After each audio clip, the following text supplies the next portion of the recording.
What's up, YouTube? So by now you've seen the viral video of the interaction between LeBron James and Stephen A. Smith at the Lakers game, where it looked like LeBron James maybe sonning Stephen A. Smith. Hey guys, I'm Corey, and welcome to my channel, Let's Talk with Corey. If this is your first time tuning in, hit that subscribe button.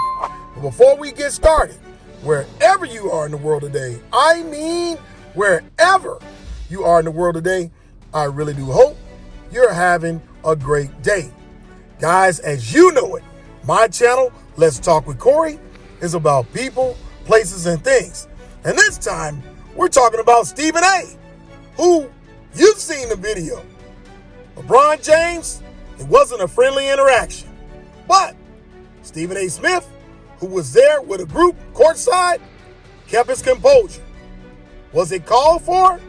And did LeBron James' son, Stephen A. Smith, after the game? Well, maybe that doesn't matter as much as why LeBron James confronted Stephen A. Smith.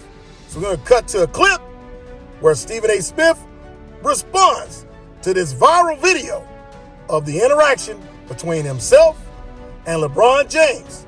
And for whatever reason, Bronny James Jr. is at the center of it. Check out this clip. There was a moment in the game that we want to address.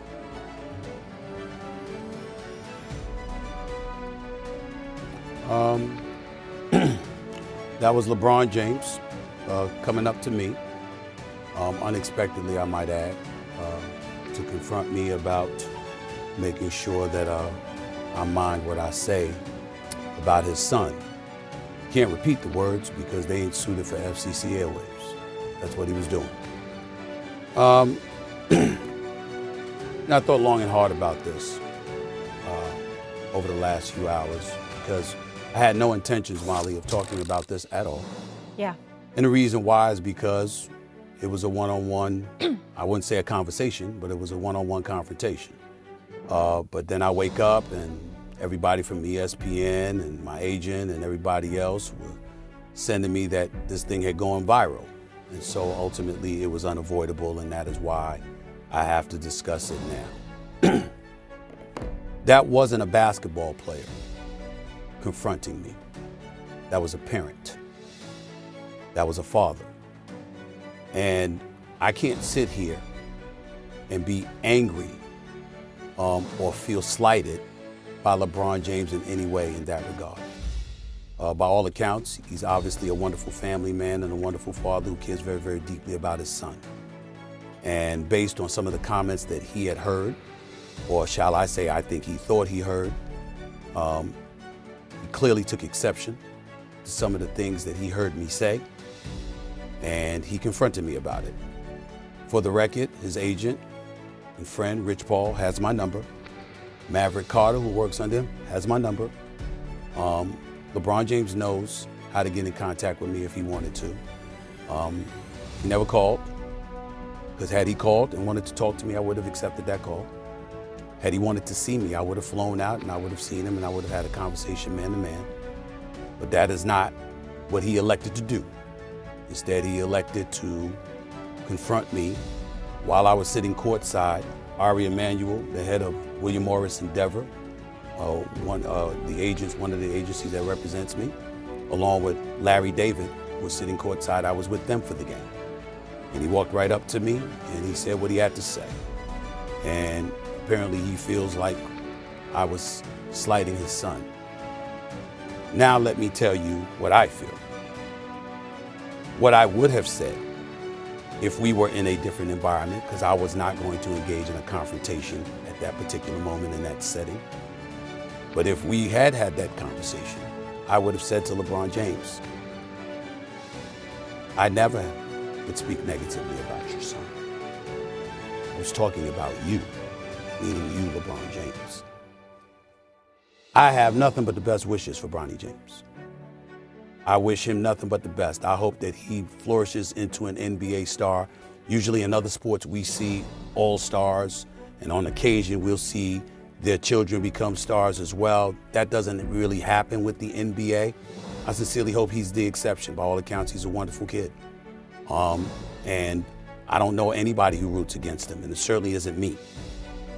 But in the same breath, at the time that we were talking about him, he was percolating to such a degree that the Bronny James stories had gone viral. And so we had to talk about it. And when I said the things that I said, I wasn't talking about Bronny James because my attitude is he's a rookie. It's going to take some time for him to get himself together. He'll be just fine, especially with J.J. Redick and the staff coaching him. I was talking about the position that he was put in by his dad, because LeBron James has been on the record and he has said, and I'll read the quote here. There was a quote that he gave in February of 2024. The work and results will ultimately do talking, no matter what the size. If y'all don't know, he doesn't care what mock drafts say. He just works, earned, not given, etc., etc. But he also had said that his son could play on the Lakers right now, and he was better than half the dudes in the NBA. In the aftermath of all of that, he instructed everybody before the draft that y'all want me, draft Bronny. Wherever Bronny is at, that's where I'll be. I'll do whatever it takes to play with my son for a year. It's not about the money at that point. My point months ago was that because of who you are, one of the top 2 players in the history of basketball, in my estimation, there's an immense amount of pressure that comes with that for his son. And when he talked like that, and what have you, anything that goes awry as it pertains to his son, there's going to be a microscopic eye, even more intensified, on Bronny James because of his dad. And that's when I was talking about, come on, man, this is the situation that you're putting him in. That's where I was coming from. I could be a bit more outspoken about it, but to be quite honest with you, to be in that moment, to have LeBron look at me the way that he did, for me to be a father of 2 daughters, for me to know what fathers, how much love fathers have for their children, and to hear what he had to say, it was all about his son. It was almost as if he was saying, you know, you and I, because he and I don't necessarily vibe, it's high and by, we keep it moving. Neither of us lose sleep over it, and it's been that way for years. But it was like he was saying, keep that between me and you. Almost as if he was thinking that anything that I said about Bronny was a result of him. And in that situation, again, I wasn't talking about Bronny. I was really, really talking about him because of the position that Bronny was in. But I really understood where he was coming from. He was very, very upset. I could tell. He could have called me. I'd have came to see him. I'd have had a conversation with him. He could have been just as upset face-to-face, man-to-man, as opposed to being courtside at the game. I had no idea that everybody saw it until I woke up this morning. But it is what it is. In the end, like I said, you know, I as a father, I get it. I'm not offended. I'm not insulted. I don't have any animosity or animus towards LeBron James for this. Nothing like that. I don't think he cares, but neither do I. I'm just stating fact. None of that exists. If I was in his position, I can't definitively say I would not have done the same thing. Yeah. I'm not blaming him one bit. I get it. I understand it. And there's a part of me that aches and hurts because of it. But unlike a whole bunch of people with their podcast and beyond that talk about the NBA, I covered the NBA. And it's my job to talk about the subjects and the subject matters that matter. Okay, guys. All right, what's your thoughts? You heard Stephen A. Smith. I've never seen Stephen A. Smith so, I guess, like stoic in his comments about what happened. In a way, it was almost as if he was apologizing without an apology, simply for the fact that he understood what parenthood is all about and what it means being a parent and, you know, not happy about something. I guess he kind of understood where LeBron was coming from. However, he made a point that it was not about Bronny James, but it was more about him. Now, these two don't have a great relationship. That's obvious. It was obvious from the video. And even Stephen A. Smith said himself that, yeah, they see each other and it is what it is in so many words. Hey, look, they know each other there, but there's not all hugs and love.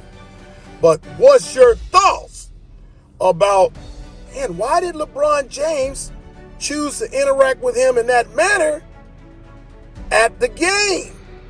I mean, LeBron could have had a private conversation with Stephen A. Smith where it wouldn't have looked as if he was getting sunned courtside at a Lakers game by LeBron James on a subject about another grown man who happens to be his son. Again, there was other ways of handling it, but LeBron chose to confront Stephen A. Smith following the game. Well, because it went viral, Stephen A. Smith decided to speak on it, even though he said he didn't want to. About this, you leave a comment. What's your thoughts? And as always, thanks for the pull up. Hit that subscribe button. Until the next time, let's talk with Corey. Let's talk with Corey, y'all.